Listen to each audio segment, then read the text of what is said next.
Oke, jadi teman-teman kalau misalnya kita ingin menemukan ataupun memilih kira-kira skema PKM mana yang tepat, yang paling pertama itu harus tahu dulu nih, sekarang klaster perguruan tinggi kalian itu ada di klaster yang mana. Biasanya itu ada alokasi, dan kita juga harus mempertimbangkan probabilitas kemungkinan proposal kita lulus.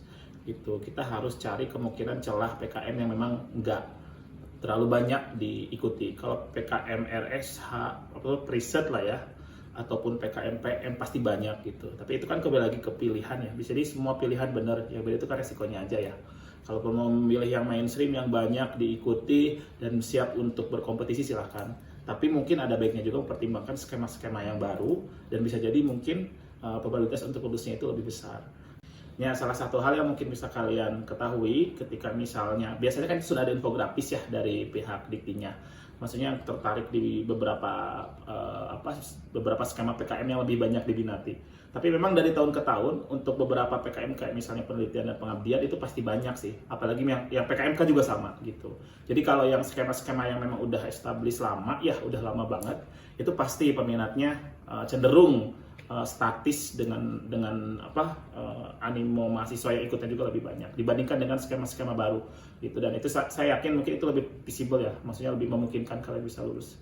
Nah terus yang paling terpenting juga passion sih ya, maksudnya kalian kan punya kesukaan, kalian punya hobi. Mungkin kalaupun misalnya kalian sudah punya passion tertentu, terlepas PKM-nya jenis apapun itu, kalian tentunya akan happy ya ngejalaninnya dan berusaha buat ngelakuin hal itu dengan seoptimal mungkin, dan merasa bahwa yang capek juga rasanya jadi jauh lebih nikmat kalau memang ternyata itu passion kalian. Ya. Nih, ini yang sering ditanyain ya, gimana sih cara dapetin topik yang pas, yang memungkinkan kita lebih bisa dilirik gitu proposalnya.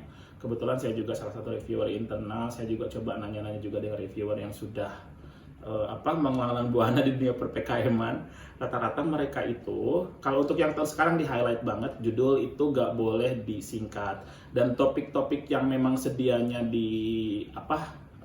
yang dipilih pun biasanya ya kita akan jauh lebih mudah terinspirasi itu ketika melihat judul-judul yang sudah lolos sebelumnya gitu. Jadi kalian stalking, lihat pengumuman PKM, biasanya sih inspirasi itu muncul dari judul yang mungkin udah lolos ya. Apalagi misalnya kalau prospeknya pengen lolos sampai PIMNAS, justru yang harus dilihat itu, yang harus di stalkingin itu adalah judul-judul yang lolos ke PIMNAS gitu. Rata-rata judul yang sekarang itu ya tadi di highlight, nggak ada tuh yang akronim atau singkatan, itu harus benar-benar diantisipasi banget gitu. Dan biasanya ide-ide yang memang ditawarkan tuh hal yang bisa jadi nggak masuk akal, tapi itu bisa direalisasikan, atau bisa jadi sesuatu hal yang bukan hanya bicara kreativitas atau bukan hanya sekedar bicara inovasi, bisa jadi mungkin ini adalah invensi, sesuatu hal yang mungkin baru gitu, yang awalnya tidak terpikirkan sampai akhirnya dicetuskan dari mahasiswa. Nah itu gimana sih cara memilih tim? Ini nggak sekompleks kalian milih jodoh ya, tapi memang harus istilahnya selektif juga.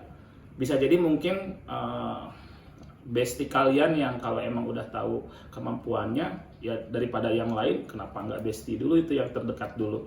Tapi kan yang perlu jadi dipertimbangkan itu bahwa di PKM sekarang kan dituntut untuk jauh lebih heterogen ya, maksudnya tuh dari basically keilmuan yang memang berbeda-beda gitu.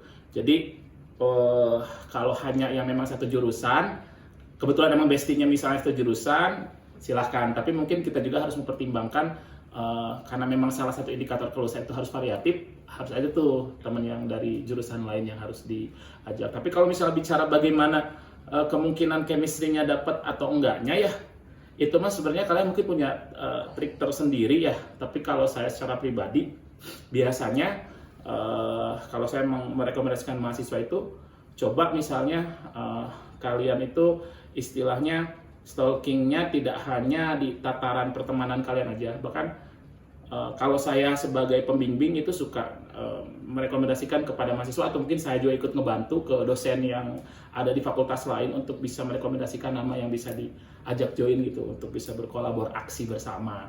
Nah kalau pembimbing, nah kalau ini memang kembali lagi, mungkin kalian kan lebih udah bisa memilah juga ya dosen-dosen yang memungkinkan secara personal dekat gitu ya. Mungkin yang paling mainstream itu dari pembimbing akademik ya.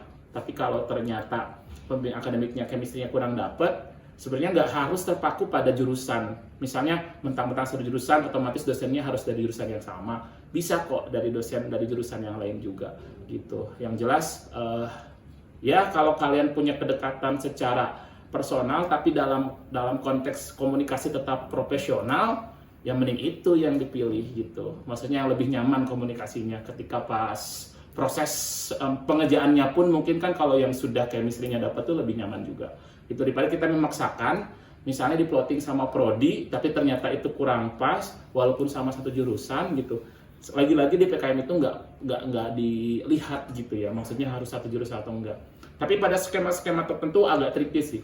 Contohnya yang RSA ya, kalau RSA mungkin lebih direkomendasikan yang memang satu bidang ya. Maksudnya satu bidang bukan dengan kitanya, tapi dengan apa yang menjadi topik bahasannya. Oke?